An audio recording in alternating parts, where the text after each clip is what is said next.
மக்களே திடீர்னு ஒன்று மேலே ஆசை வந்துச்சுங்க. அப்படியே பச்சையாக தேய்ச்சி அப்படியே வாயில் அந்த பால் ஊற ஊற அப்படி சாப்பிடணும் அப்படின்ட்டு சாந்தியம்மா சொன்னேன். அதனால என்னம்மா ஒரு விதப்பு நடத்திட்டா போகுது அப்படின்னாங்க. சரிட்டு போன வாரம் விதைச்சோம். அது என்ன அப்படிங்கிறது முளைச்சி அதை அறுத்து நான் சாப்பிடும்போது உங்களுக்கு சொல்கிறேன். ஆனால் முளைச்சி வந்துருச்சுங்க. Welcome to Eden garden face 2. அக்கா பெருசாக ஒரு இலை இருக்கே, அது என்ன மரம்? அத்திமரமாக மைசூர் மல்லியா? கிடையவே கிடையாது.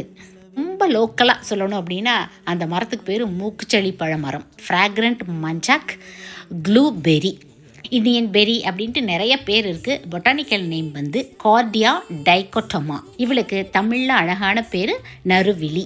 என்டையர் ட்ரீ, அதாவது வேரிலிருந்து அந்த நுனி இலைகள் வரைக்கும் அந்த பார்க்கு, சின்ன சின்ன தண்டு, குச்சி, இலைகள், பூக்கள், காய், பழங்கள் எல்லாமே ஆயுர்வேதிக், சித்தா, யுனானின்ட்டு எல்லா மருத்துவத்திலையும் அதிகமான மருத்துவ குணம் வாய்ந்தது. பழங்கள் வந்து மூக்குச்சளியை சிந்தின மாதிரி இருக்கும். பழம் வந்துச்சுன்னா கண்டிப்பாக உங்களுக்கு அப்டேட் பண்ணுறேன். Happy gardening.